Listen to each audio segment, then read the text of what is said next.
श्रीमद् भागवत गीता का दूसरा अध्याय का 70वां श्लोक। आपूर्यमाणम अचल प्रतिष्ठम समुद्रम आप प्रविशन्ति यद्दत् कामा यम प्रविशन्ति सर्वे स शांतिम आपनोति न कामकामी। कृष्ण भगवान अपने शिष्य अर्जुन को ज्ञान देते हैं। जैसे संपूर्ण नदियों का जल चारों ओर से जल द्वारा परिपूर्ण समुद्र में आकर मिलता है, पर समुद्र अपनी मर्यादा में अचल स्थिर रहता है, ऐसे ही संपूर्ण भोग पदार्थ जिस संयमी मनुष्य को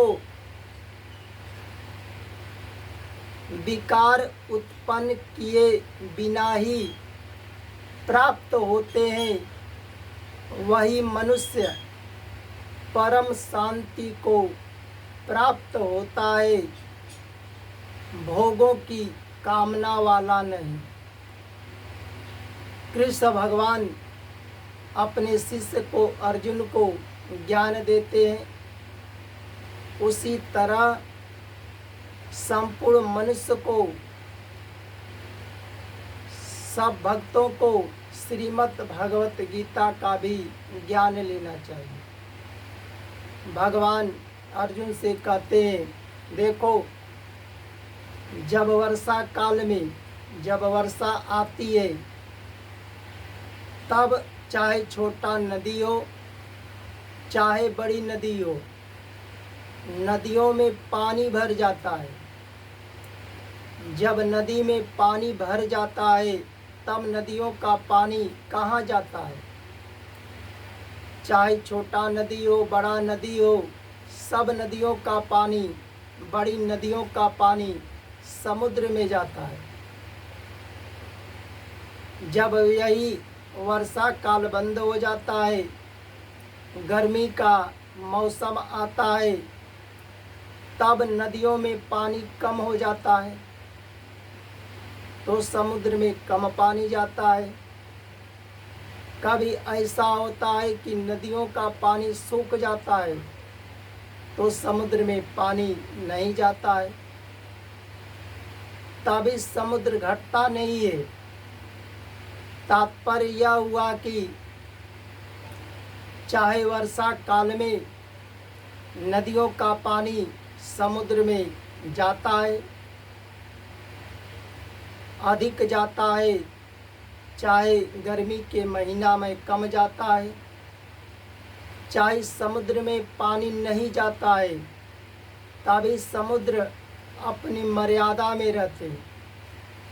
समुद्र ज्यों का त्यों परिपूर्ण रहता है, उसी तरह भक्त को अपनी मर्यादा में रहना चाहिए। हर व्यक्ति को अपनी मर्यादा में रहना चाहिए। आज क्या होता है, धन,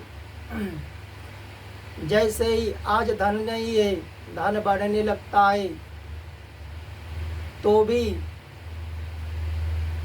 व्यक्ति को, मनुष्य को मर्यादा में रहना चाहिए। काम, क्रोध, लोभ, मोह, मद, माया, विकार से बचना चाहिए।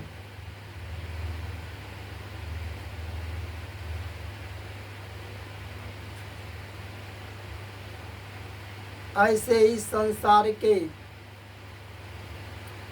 जितने भोग हैं, परमात्म तत्व को जानने वाले वह व्यक्ति संयमी होते हैं। व्यक्ति को शरीर में, अंतकरण में सुख दुख विकार से रहित रहना चाहिए। वही मनुष्य परम शांति को प्राप्त होते हैं। जय जय श्री राधे राधे।